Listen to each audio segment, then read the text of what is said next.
नमस्कार। यूपी मिश्रा का इनसाइड झारखंड की ओर से अपने आवाज़ से ही बोल रहा हूँ। अंगूठा कटने के बाद अभी सूखा नहीं है, घाव भर गया है लेकिन सूखा नहीं है। सूखने में भी लगभग हमको जैसा लगता है 1 महीना और लग जाएगा। तो अभी मैं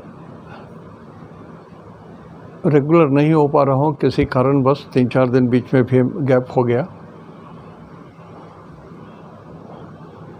जब समय मिलता है कि मैं करूँ तब तक अभ्यागत आ ही जाते हैं, कोई ना कोई दिक्कत हो जा रहा है किसी तरह से। एनीवे, आज शनि के बारे में तो हमने बता दिया था। जितना हमको आता है, I have shared my information with you, all of you. आज मैं राहु के बारे में बोलना चाहता हूँ, कारण कि देखिए पिछले एपिसोड में, अब 3-4 दिन या 5 बार जो पहले का देखेगा उसमें हमने जब विश्व के बारे में बताया था तो कहा था कि आकाश अभी भी साफ़ नहीं हुआ। मैं बोलने से कुछ लोग नाराज़ हो जाते हैं, आकाश साफ़ नहीं हुआ तो कब साफ़ होगा भाई? नहीं है तो नहीं है, ज़बरदस्ती आकाश को झाड़ू लगा के साफ़ कर दूँ क्या? अब जो स्थिति हुई तो आप देख ही रहे हैं, प्राकृतिक उपद्रव, अग्नि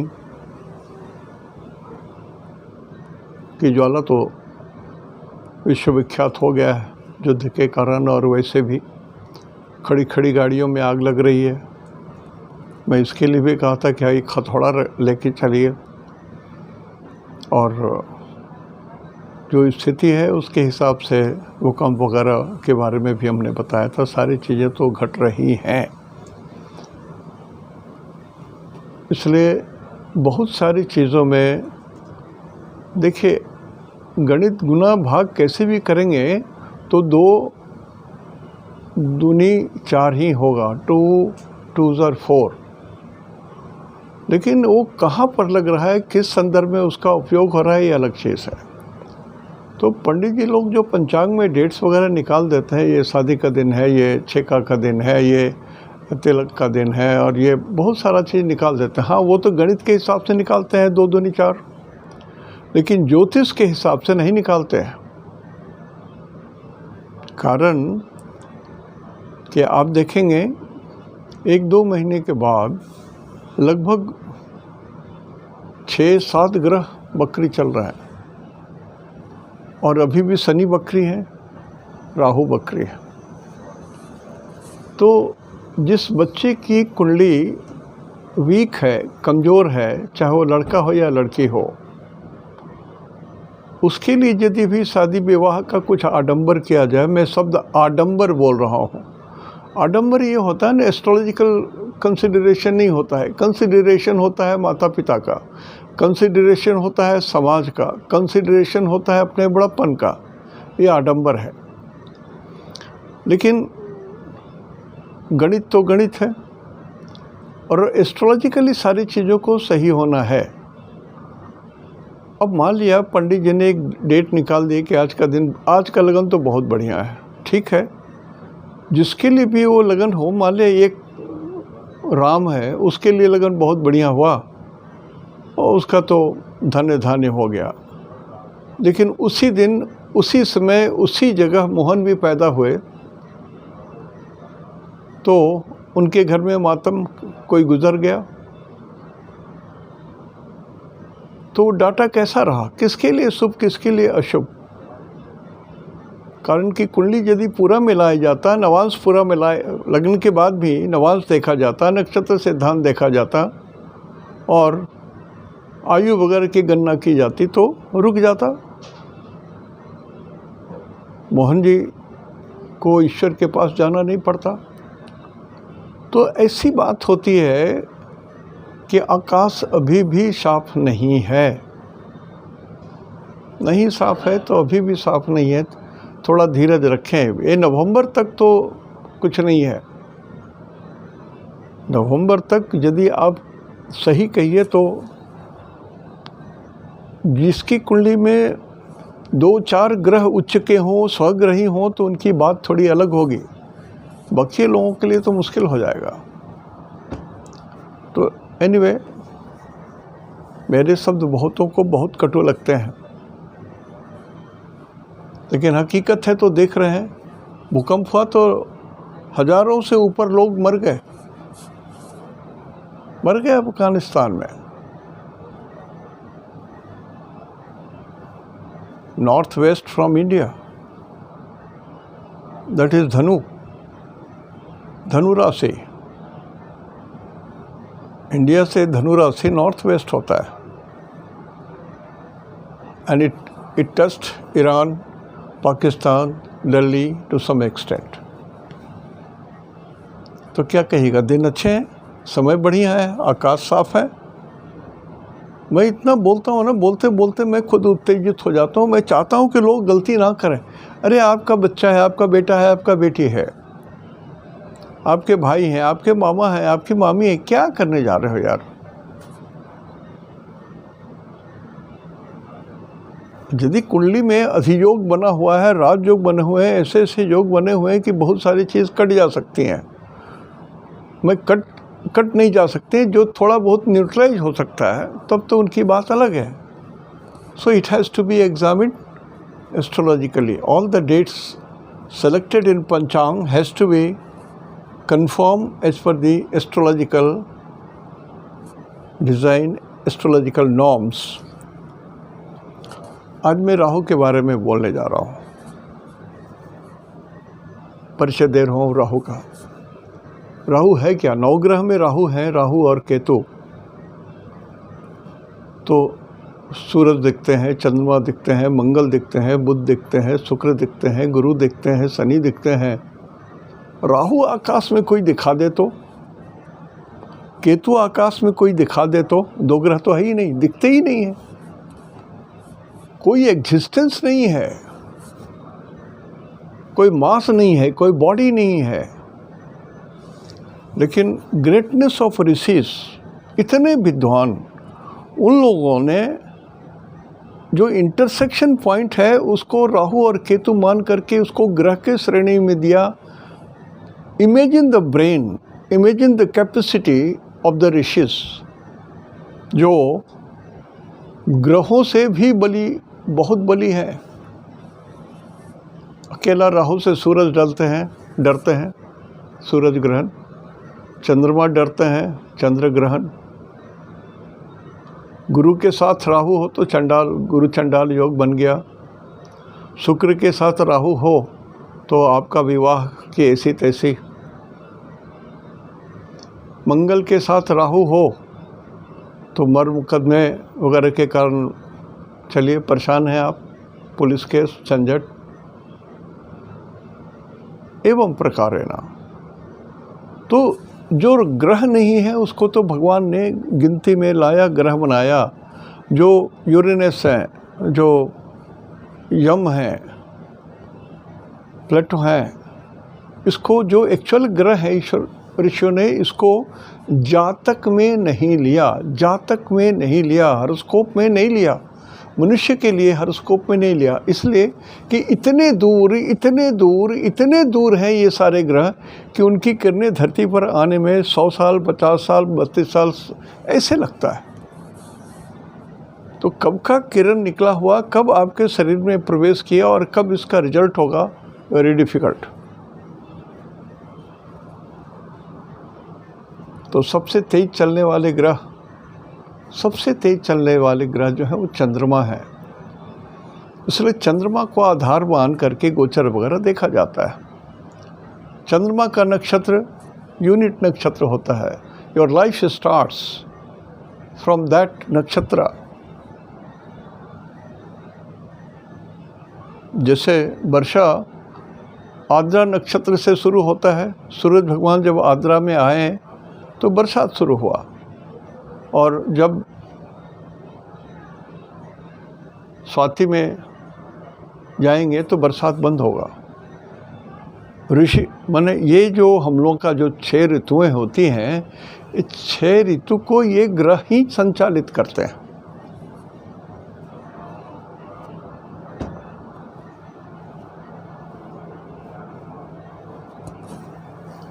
थोड़ा सा मैं परिचय दे देता हूँ।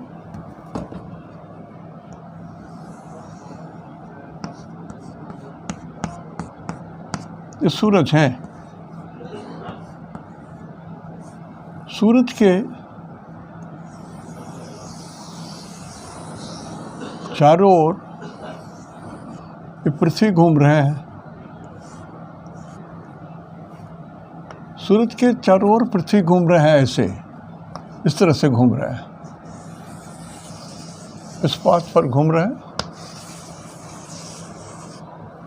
सूरज के चारों ओर पृथ्वी, और पृथ्वी का भी अपना सैटेलाइट है चंद्रमा। तो पृथ्वी के चारों ओर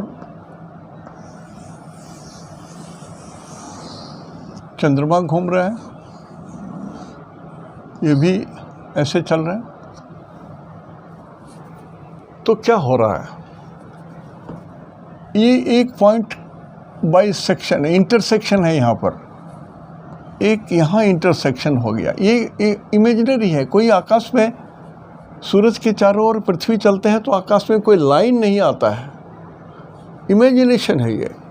उसी तरह से पृथ्वी के चारों ओर चंद्रमा है, तो जैसा हमने चौक से लाइन किया वैसा लाइन आकाश में नहीं पड़ता है। तो कोई एक जगह है जहाँ पर ये इंटरसेक्शन पॉइंट होता है पृथ्वी के चलने से और चंद्रमा के चारों ओर चलने से। ये इंटरसेक्शन पॉइंट हुआ। जो ये ऊपर में इंटरसेक्शन पॉइंट है, ये इसको राहु बोलते हैं, और नीचे वाला जो इंटरसेक्शन पॉइंट है, ये इसको केतु बोलते हैं। ये हमेशा इससे 180 डिग्री के दूरी में रहता है। तो राहु केतु कोई ग्रह आकाश में नहीं है। आप ढूंढते रह जाइए, 100 जन्म लेके ढूंढते रह जाइए, दिखाई नहीं देंगे। होते ही नहीं तो दिखेंगे कहाँ से? It is just a imaginary planet. लेकिन आश्चर्यजनक बात है कि ऋषियों ने जैसे राहु को जोड़ दिया आउटकास्ट, विधर्मी लोग। मैं जिस धर्म का पूजा पाठ कर रहा हूँ या जो मैं पूजा करता हूँ वो मेरा धर्म है, लेकिन हमारे जन्म कुंडली में राहु यदि 9th हाउस में आ जाए तो बोलेंगे इनको विधर्मी से हानि होगी। विधर्मी माने दूसरे धर्म के लोग। मैं हिंदू हूँ तो मुस्लिम, मैं हिंदू हूँ तो क्रिश्चियन, मैं हिंदू हूँ तो बुद्ध, मैं हिंदू हूँ तो जैन। दूसरे धर्म के लोग के द्वारा हमको हानि होगी। एक तो ये जो ग्रह नहीं है वो बता रहे हैं, और ये बताते हैं तो हिला देते हैं ये। दूसरा, ये राहु मोस्टली नेगेटिव रिजल्ट को देते हैं, मोस्टली नेगेटिव रिजल्ट्स को देते हैं। अच्छे रिजल्ट बहुत कम देते हैं, और यदि अच्छे रिजल्ट देते हैं तो चालू भाषा में जो हम लोग बोलते हैं ना कि माला माल हो जाएंगे। जब ये पॉजिटिव रिजल्ट देने लगते हैं तो एक्सेलेंट रिजल्ट देते हैं, और नेगेटिव रिजल्ट देते हैं तो जेल यात्रा, मृत्यु, अपघात, शरीर भयंकर रोग, अष्टम भाव में आ गए तो मृत्यु, कष्टकर मृत्यु। तो ये राहु है, जो कोई ग्रह नहीं है उसके बाद भी उनका ये रिजल्ट। ऋषियों की महानता देखिए, we are very obliged to. वो ऋषियों ने जिन्होंने ऐसा ज्ञान दिया, हम लोग ऑब्लाइज्ड हैं, नहीं तो हम लोग का एस्ट्रोलॉजी अधूरा रह जाता। Really we must be thankful to our rishis. ऋषियों का हम लोग कृतज्ञता जरूर स्मरण करें। अब ये पॉइंट है, और मान लिया सूरज ऐसे क्लॉकवाइज चल रहे हैं, तो ये तो लगेगा कि हमेशा उल्टे चल रहे हैं। ये तो स्थिर है, ये पॉइंट है, बाइसेक्शन पॉइंट है। यदि ये चलेगा ऐसे तो ये लगेगा कि ऐसे चल रहा है। ज़रा सोच लीजिए, आपको समझ में आ जाएगा। कहीं पर भी, यहाँ पर भी कोई एक ऑब्जेक्ट है तो ये ऐसे घूम रही हैं तो ये लगेगा कि उल्टा चल रहा है। देख रहे हैं आप, ट्रेन में जाते हैं तो लगता है ना कि गाछ वृक्ष पीछे जा रहे हैं, मंदिर पीछे जा रहा है, गैया चल रही है तो पीछे दौड़ी जा रही है। तो जो गति चलती है और सामने में कोई फिक्स्ड ऑब्जेक्ट है तो वो उल्टा चलता हुआ दिखाई देता है, पीछे चलता हुआ दिखाई देता है।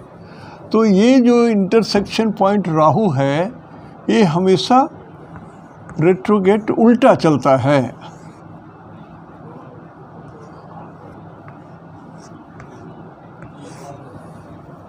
हमेशा उल्टा चलता है, और केतु भी वैसे ही उल्टा चलेंगे, रेट्रोगेट।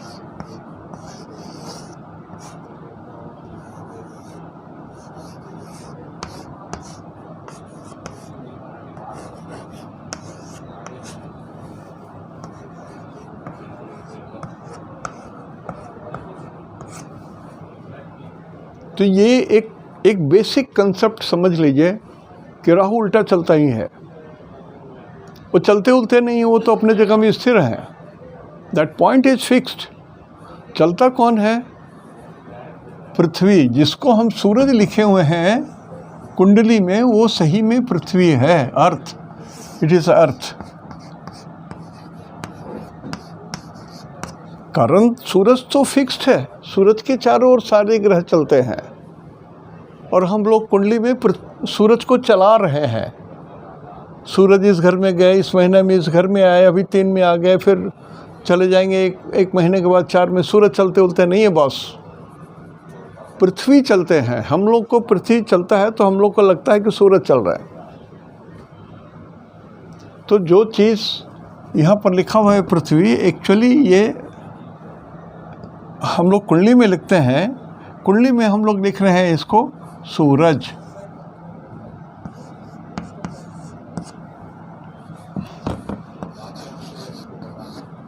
कुंडली में सूरज इज इक्वल टू सही में पृथ्वी।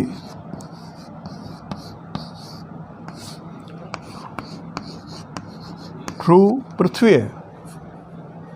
तो ये चीज़, 2 चीज़ जानना जरूरी है।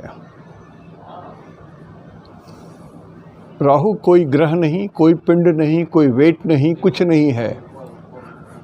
कोई वेट नहीं है राहु में, कोई वजन ही नहीं है, कोई रूप नहीं है, न लंबे हैं, न चौड़े हैं, न गोल है, न मोटोल है, कुछ नहीं है, कोई रूप नहीं है। लेकिन इनका आघात प्रतिघात और दिया आखिरी होता है। उसी तरह से केतु, तो केतु यदि नेगेटिव होते हैं, एक्सटर्नल इंजरी देते हैं, मृत्यु तक दे देते हैं एक्सीडेंट वगैरह से या ऑपरेशन से। राहु जब नेगेटिव होते हैं तो दंड देते हैं, चोर पीट से मारपीट कराते हैं, सिपाही से कराते हैं, पुलिस से कराते हैं, अरेस्ट करवा देते हैं, बंदी गृह भिजवा देते हैं, बदनाम कर देते हैं, समस्या हो जाती है, दूसरे जातियों वालों से, धर्मावलंबियों से हानि होती है, कर्ज में चले जाते हैं लोग, बहुत भयंकर स्थिति बनती है। सो राहु को बिना ट्रूली समझे जो लोग प्रेडिक्शन करते हैं, और जो लोग बहुत सारे सेल्फ स्टाइल्ड एस्ट्रोलॉजर्स हैं, there are so many astrologer, असंख्य असंख्य असंख्य करोड़ों में एस्ट्रोलॉजर हैं जो सेल्फ स्टाइल्ड एस्ट्रोलॉजर हैं।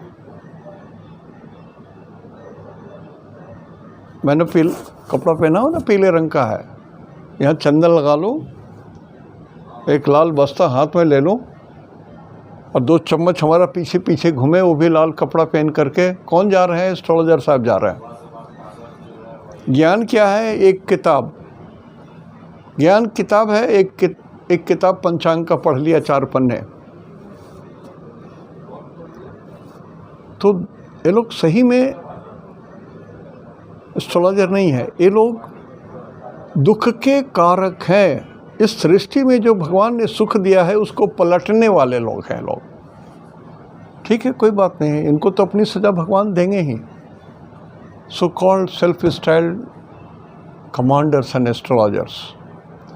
तो हमने आज सिर्फ परिचय दिया आपको कि राहु क्या चीज़ है और इनके साथ हम लोग को क्या कैसे बिहेवियर करना चाहिए। हम एक बहुत थोड़ी सी बात और बता देते हैं आपको, डिटेल हम बताएंगे, लगेगा 10-15 दिन लग सकता है इसमें।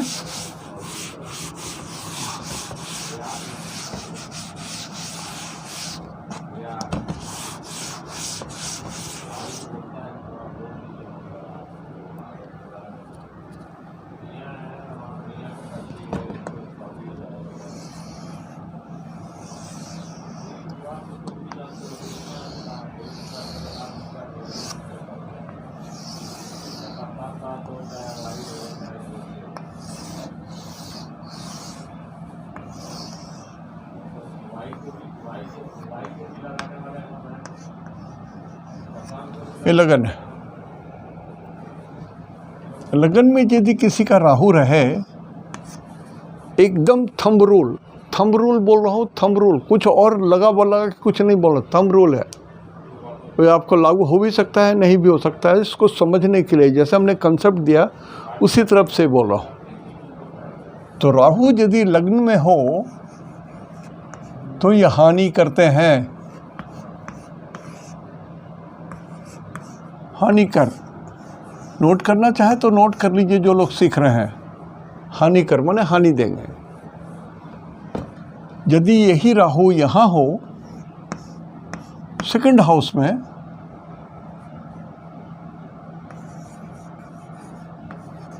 सेकंड हाउस में यदि राहु रहेंगे तो ये हानि करेंगे और ये निर्धन कर देंगे आपको।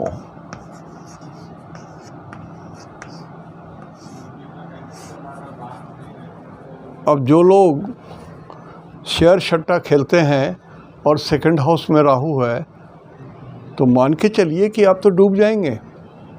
हो सकता है कभी आपको कुछ थोड़ा मिल गया, लेकिन आप रोड पर खड़ा हो जाओगे, ये सत्य है। कारण कि 100 पैसा में 90 पैसा राहु नेगेटिव रिजल्ट ही देते हैं। तो समझ लीजिए निर्धन होने का चांस 95% रहेगा। अब यही राहु यदि थर्ड हाउस में है, थर्ड हाउस में राहु है तो ये सक्सेस देंगे, सफलता, और धन भी देंगे।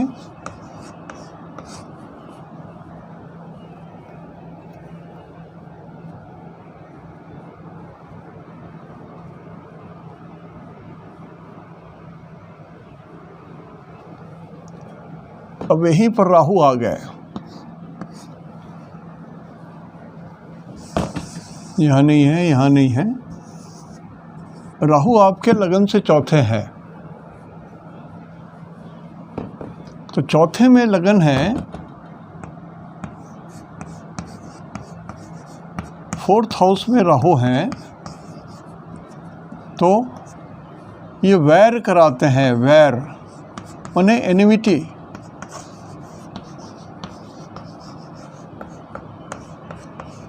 और सुख का हरण।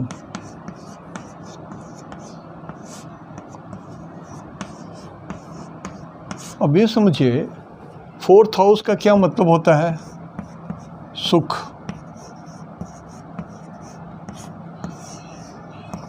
माता।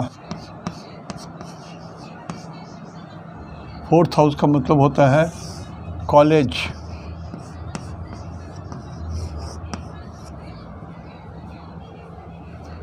फोर्थ हाउस का मतलब होता है आनंद। तो ये सारे चीज़ तो खत्म हो जाएंगे और वैरी हो जाएंगे सब। जो आपके सुखदाता है वो लोग भी आपके वैरी हो जाएंगे। जैसे माता जी सुखदाता है, माता जी परम सुख देने वाली होती हैं, तो माता जी आपकी वैरी हो जाएंगी। नंबर 1, माता जी को कष्ट हो सकता है शारीरिक। नंबर 3, जिनकी कुंडली में चौथे घर में राहु है तो थोड़ा सा मानसिक दबाव में भी आ जाएंगे, डिप्रेशन में। तो ये जो बोल रहा हूँ सब थंब रूल बोल रहा हूँ। इसको मान लिया आपके कुंडली में उस राहु के साथ कोई दूसरे ग्रह है तो रिजल्ट बिल्कुल बदल जाएगा, रिजल्ट बिल्कुल बदल जाएगा। इसलिए समझिए, मैं डिटेल बताऊंगा, लेकिन मैं एक परिचय के रूप में दे रहा हूँ। परिचय मैं और भी ढंग से दे सकता हूँ, लेकिन मैं सिर्फ एक व्यक्तिगत उत्कंठा के कारण बोल रहा हूँ। मान लिया ये राहु पंचम घर में आ गया, 5वें घर में आ गया राहु, तो त्रिकोण है। ये त्रिकोण में यदि राहु आ गए यहाँ पर, तो ये बहुत कष्टकर होते हैं, बहुत कष्टकर।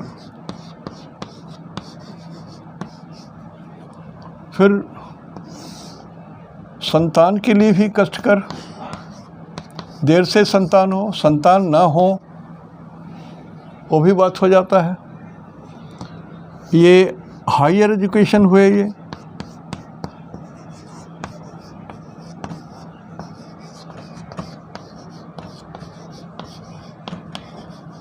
अब देखिए हायर एजुकेशन है और आपके कुंडली में गुरु और बुध यदि एकदम जले हुए हैं या बर्बाद हो गए हैं तो हायर एजुकेशन नहीं होगा, ये दुष्ट बुद्धि में हायर एजुकेशन होंगे आप। लेकिन गुरु ठीक है, बुध ठीक है, तो yes, you will be very very very intelligent. Rahu आपको अत्यंत इंटेलिजेंट बना देंगे। इसलिए हमने कहा कि सिर्फ एक ग्रह को पकड़ के रिजल्ट मत बोलिए। लेकिन मोस्टली 5th हाउस में है तो ये जेल भी भेज देते हैं।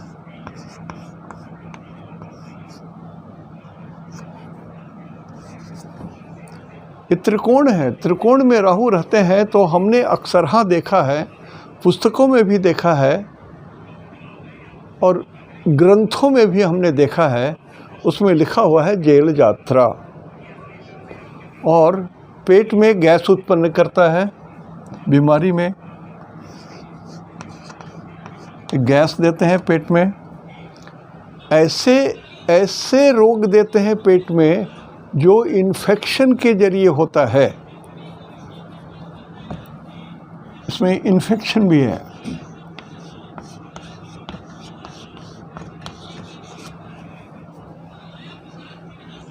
अब राहु न तो मीठा, न तीता, न खट्टा,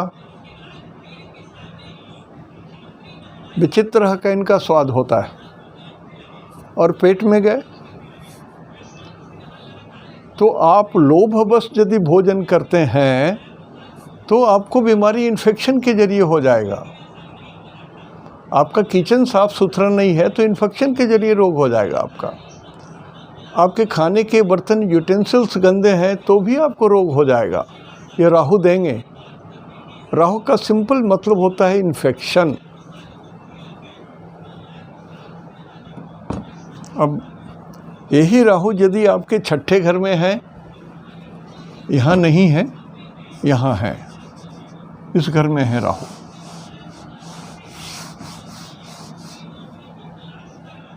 माने मैं सिर्फ थंब रूल बोल रहा हूँ कि ताकि आप समझ पाएँ, परिचय मिल जाए राहु का। राहु यदि 6ठे घर में हो यहाँ, तो ये एक में शत्रु को नाश करते हैं, ये दूसरे में आपके कर्जे को नाश करेंगे,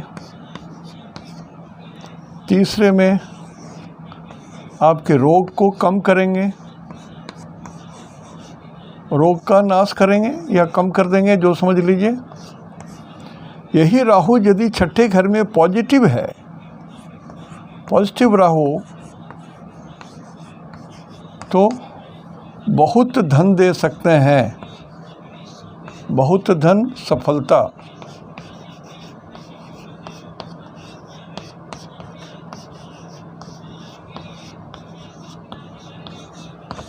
ये बहुत अच्छे होते हैं। राहु यदि 6ठे घर के हों तो लगभग ये बहुत अच्छे होते हैं। इवन जिन लोगों की कुंडली में 11th Lord, 6th Lord, 3rd Lord यदि स्ट्रांग है और कोई भी ग्रह या लगने से मृत्यु को देखता है या 11th लॉर्ड मृत्यु को देखते हैं तो वो आदमी मेडिसिन के जरिए भी बहुत धन कमा लेता है, बहुत धन। मैं बहुत शब्द का उपयोग कर रहा हूँ, एक एडजेक्टिव लगा रहा हूँ, बहुत। तो ये काफ़ी उत्तम होता है ये भी। अब बाकी यहाँ से 6 ग्रहों के बारे में मैं कल बताऊँगा। आज यहीं तक। इति शुभम तेहंदो निनाग्गे जोहार।